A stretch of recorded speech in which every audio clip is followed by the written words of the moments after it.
Hey y'all, welcome back to my channel. I'm excited to talk to you today about just how debilitating and challenging the battle with mental illness can be. I am telling you and I'm warning you that I'm already getting emotional, and I probably will get emotional because it has been challenging. This struggle is not something that you can see.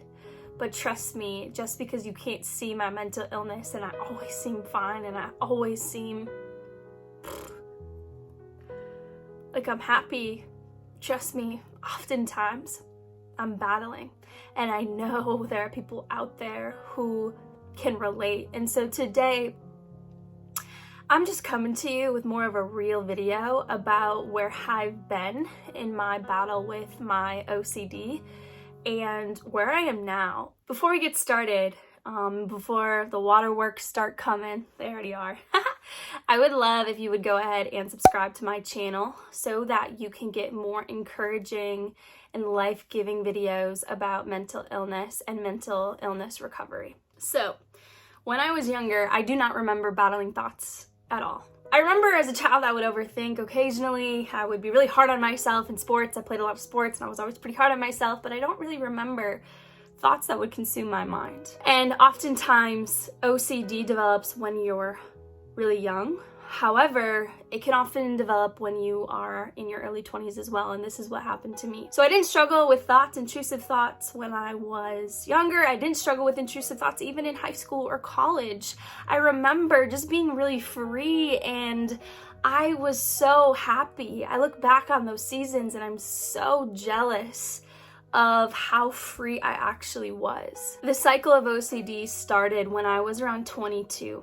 I was fresh out of college, I was in an apartment downtown, and really it can happen at any time. There wasn't any real life event that brought it on, but I just remember the first thought that I struggled with was, do I have bed bugs? Crazy. But what happened was I got a bug bite, or maybe a couple on like my arm or something, and I woke up with them, and then I don't know, but for some reason I had myself convinced that I had bed bugs. And so what I would do is I would research, take tests online. I would take my sheets and pull them apart for hours and hours on end. I'd take my camera flashlight and examine my sheets and my bedding for literally so long, every day.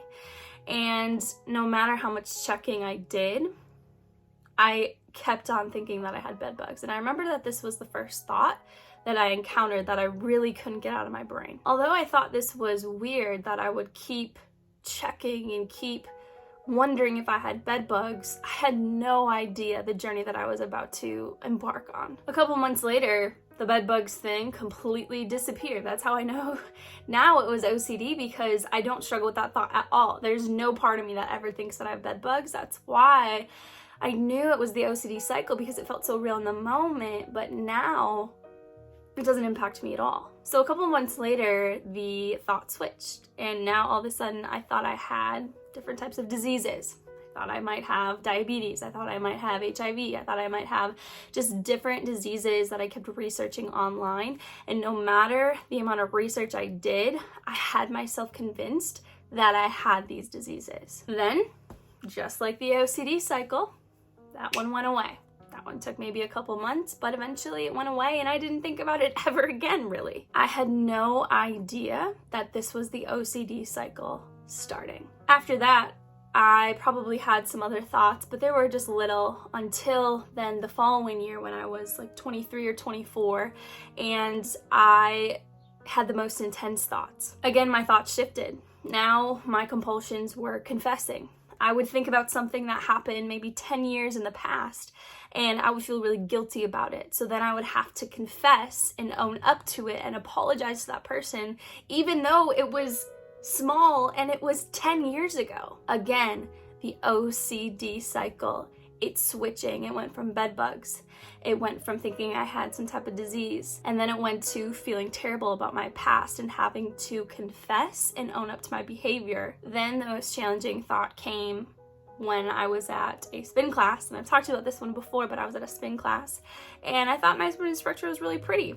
Okay, great. But then what happened was I was like, oh my goodness, what if I'm gay? What if I actually am attracted to women? And y'all, I had never had this thought before in my life, but in that moment, I had myself convinced that I was gay. And this one was probably the hardest because it went against everything that I knew about myself.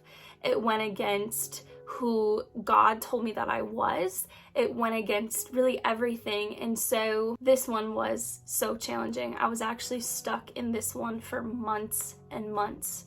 I would do quizzes online to see, okay, am I actually gay? I would have to tell my friends and have them reassure me that, Jada, what are you talking about? Like, of course not. And regardless of how many times people told me I wasn't, or how many times I'd researched online, I still had myself convinced. And with this one, I was in a really dark place.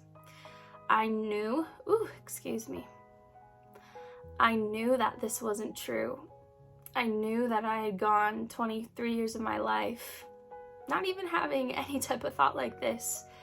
And because of one moment, I had myself convinced of something that was untrue. And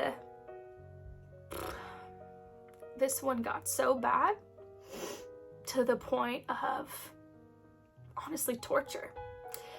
I contemplated taking my own life. I couldn't take the thought. I honestly believed that I couldn't do it anymore. And I was in so much pain and so much agony that I just didn't know if I could make it. I didn't know if I could go another day battling this thought.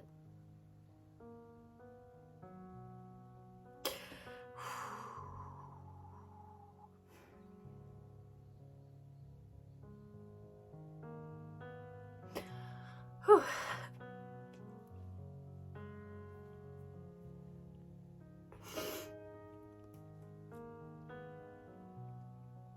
It was really hard. Sorry, y'all. It can just be really challenging. It can be really challenging to have to battle your mind day after day and not feel any relief. But then, after a couple months of this thought and being in a really, really challenging place, it lifted. I remember this was probably the thought that lasted the longest, and eventually it lifted, and now I don't think about it at all. I look back and I'm able to realize, yeah, that was OCD, but in that moment, it feels so real. After that, the next one that I remember was it started to attack my relationships, and OCD attacks what you value the most. And so of course it's gonna attack the people in my life who I'm the closest to. When I knew I needed some serious help was when I entered in my relationship about 2 years ago now. And at the beginning of the relationship, I remember the OCD shifting and it attacking my boyfriend. And I remember what would happen was I just had this little thing, like little things would be off. Like I would have this thought that I'd have to confess. I'd have another thought I'd have to confess. It was almost like nagging times 100, where anything that you thought in your brain, I felt like I had to tell him. Otherwise, I felt like I wasn't being completely honest with him. So imagine your partner nagging you about things that they don't like about you or things that you're not doing for them, but it happening like literally every day, about literally everything. And the worst part is it was about the most random stuff that made no sense. But ultimately, he stayed. And we stayed together, and he fought for me. And man, get you guys a man like this, y'all, because in some of the toughest moments when I hurt him the most with what I said, with what I was thinking, thoughts were consuming me, and so the only way to release the anxiety was to tell him what I was thinking, which most of these thoughts weren't true. And there were lies about him, about us. But ultimately, in a time when he was really hurting by these thoughts that I was telling him, he would comfort me. I remember there's so many times where I was lying on the floor or lying on the couch just in pure agony because of these thoughts, and he would just wrap his arms around me and hold me, even though he was hurt.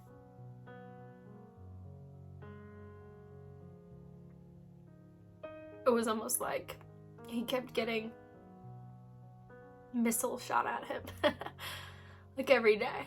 Like, a thought about this woman, a thought about this, a thought about the fact that I didn't like him anymore, a thought like I would tell him crazy things, and yet he stayed, and he was the one that was comforting me. I just gotta fix my makeup, sorry. Waterworks, I told you. So that is when I knew I needed a change. I believed that God had given me this blessing of a man who I was mishandling, meaning God had blessed me with this amazing guy, and I believed I wasn't stewarding it properly.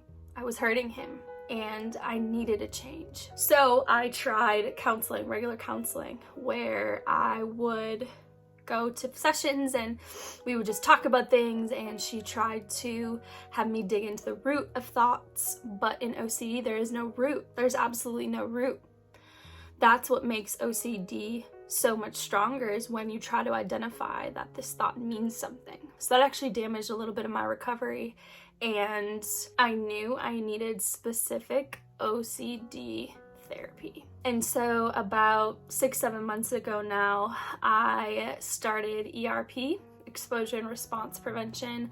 I will link my video up here about ERP, about the specific treatment for OCD. But moral of the story was, this treatment changed my life. I was in therapy for 3 to 4 months, and what this therapy did was it actually flipped what I used to do on end. Meaning I used to try to run away from the thoughts. I used to push them out of my brain. I used to ask for reassurance. I used to go online for reassurance. But now what I had to do in my therapy was I had to run directly towards the thought and expose myself to it and sit with it. So I learned how to coexist with the OCD. This recovery does not mean that the thoughts do not come. The thoughts come. Now, they don't come as much as they used to, but they still are there. But just because I've been in therapy and I've been in recovery and I've been on this journey of coexisting with my thoughts does not mean that it is easy. I still have days where I cry, and I still have days where I feel like sometimes I can't do it anymore. But I just want to encourage you today, if you are feeling like you can't do it anymore, if you're feeling like you just want to give up, I will be the first one to say that the recovery journey for OCD is just as hard, but it is so worth it to live a fulfilled and whole life. It is really, really hard sometimes, but I am living proof that recovery is possible. And just because I say that doesn't mean that it will not be challenging. So what I want to say to the people who are struggling is, you can recover. You can be at the place where you're coexisting with your thoughts. You're living a fulfilled life. And what I want to say to the people who don't struggle with intrusive thoughts, with OCD, with anxiety, is be gracious of the people around you who say they're struggling with anxiety, with OCD, with depression, with any type of mental illness, because in reality, it is really hard. And just because you can't see my illness does not make it any less real. Stay tuned for part 2 of this series. Part 2 is going to be with my lovely boyfriend that I mentioned, and we are going to be chatting about the struggle of dealing with a mental illness in a relationship, specifically OCD in relationship, and how it can be really challenging for somebody that struggles with OCD, but also for somebody that's trying to support somebody with OCD. So stay tuned for next week. My handsome, amazing, lovely boyfriend will be on my next video. And until then, make sure that you are subscribing to my channel, liking this video, and I can't wait to see you next time. Peace!